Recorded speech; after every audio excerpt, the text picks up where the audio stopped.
Bitcoin reste coincé dans sa tendance baissière, mais on a quelques débuts de signaux de retournement qui apparaissent. Donc avec les États-Unis fériés aujourd'hui, on va voir si le marché peut réagir ou s'il va plutôt falloir attendre demain. Comme d'habitude maintenant, on commence avec le dashboard de CoinMarketCap avec un Fear and Greed à 39. Donc on commence à arriver dans des niveaux de peur intéressants. Malgré le fait que Bitcoin fait un beau rebond ce matin, je pense que c'est actualisé quotidiennement et du coup il a pris en compte le petit dump de ce matin. Donc on peut voir clairement la tendance baissière ici, on ira le voir plus précisément sur le graphique. Et on voit également des volumes décroissants sur les ETF qui n'arrangent pas les choses, que ce soit pour Bitcoin comme pour Ethereum. Comme on vient de le voir, Bitcoin est toujours en tendance baissière et on va regarder un petit peu les signaux à surveiller. Si je vous trace une trendline, vous savez que je ne trade pas forcément avec ça, mais c'est intéressant pour matérialiser quand même les tendances. On est clairement baissier, on n'a aucun break franc. Pour l'instant, moi je regarde surtout le H4. Pour moi, en H4, déjà, on avait ce niveau-là qui était un premier niveau à casser. C'est une zone de fair value gap qui a rejeté le prix une première fois ici, qui nous a envoyé sur un nouveau plus bas à court terme. On a nettoyé le dernier plus bas. Donc je peux décaler mon point C de mes vagues d'Elliott ici pour ensuite initier un joli rebond. Honnêtement, c'est tôt pour parler de bottom, mais j'aime beaucoup voir ce genre de choses. Parce que ici on n'a pas encore eu notre clôture au-dessus de ce niveau, mais je pense que ça ne saurait tarder. Mais c'est vraiment positif de voir quelque chose comme ça. On a une clôture du coup au-dessus de cette zone-là, mais pas au-dessus du dernier plus haut. Donc c'est un peu ça que j'attends. Mais ouais, j'aime vraiment bien ce qui se passe, dans le sens où on fait un nouveau plus bas ici et qu'on vient faire un retournement comme ceci. Et donc, ouais, c'est carrément positif. Maintenant, on a vraiment des niveaux d'intérêt, des points d'intérêt pour le prix. Ici, le plus haut de la semaine dernière avec deux plus hauts au même endroit. Donc, c'est ce qu'on appelle un Nickel High. Hop, donc on a des stops sur le même niveau horizontal qui font une sorte de cluster de liquidité. Et également une zone de fair value gap en 4 heures ici. Donc pour moi, si le prix vient ici, il est possible qu'on stagne, donc on ralentisse un petit peu comme ceci pour ensuite repartir à la hausse parce que c'est une zone dure, donc ce sera une zone de prise de profit. Attention, c'est pas une zone de short, c'est une zone de prise de profit. C'est important de le mentionner. Un short, pour moi, il me faut plus de confirmation que ça pour le rendre. Première zone à surveiller, c'est ici.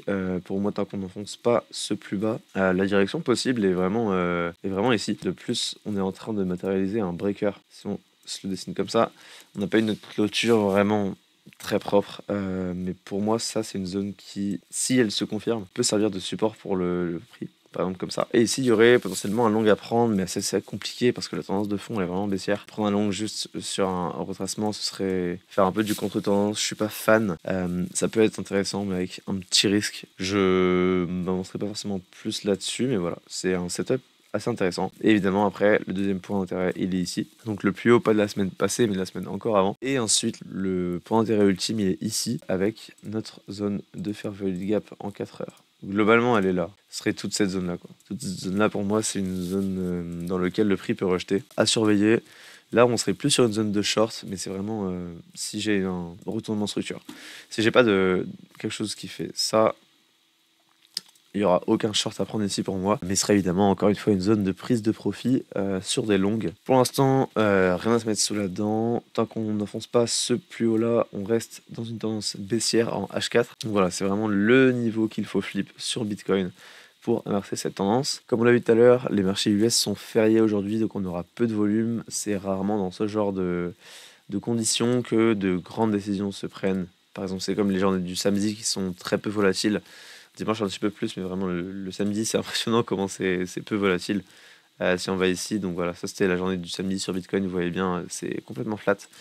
Donc voilà, je m'attends pas forcément à des gros mouvements de marché aujourd'hui. Et s'il y en a, ils seront à confirmer demain sur la session US. Et à ce moment-là, on pourra commencer à parler de bottom pour le marché crypto. Au niveau des news de la semaine, donc on a vu qu'aujourd'hui c'était férié. On a le PMI qui est intéressant demain, mais surtout c'est à la fin de semaine que ça se complique. On a le NFP vendredi et le taux de chômage jeudi.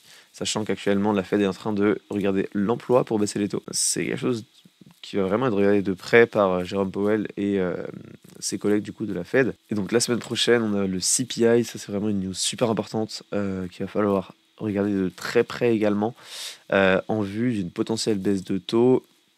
On va aller voir un petit peu les estimations des traders du CME.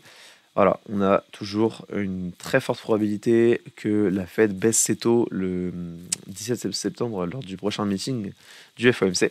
Donc voilà, pour moi, c'est quelque chose qui va arriver, c'est quelque chose de positif. Pour moi, le marché l'a déjà pricé. Si cette baisse de taux n'a pas lieu, c'est vraiment quelque chose de négatif. Donc voilà, c'est vraiment quelque chose qu'il va falloir surveiller. Si on a un CPI qui sort au-dessus des attentes, on peut vraiment avoir des mauvaises surprises sur le marché des cryptos. Donc voilà un petit peu les choses à surveiller. Je vais donner les niveaux que je vous rappelle ici. Ce niveau-là, première prise de profit, également ici, et la prise de profit ultime slash zone de short, elle serait ici sur le niveau des 119 500.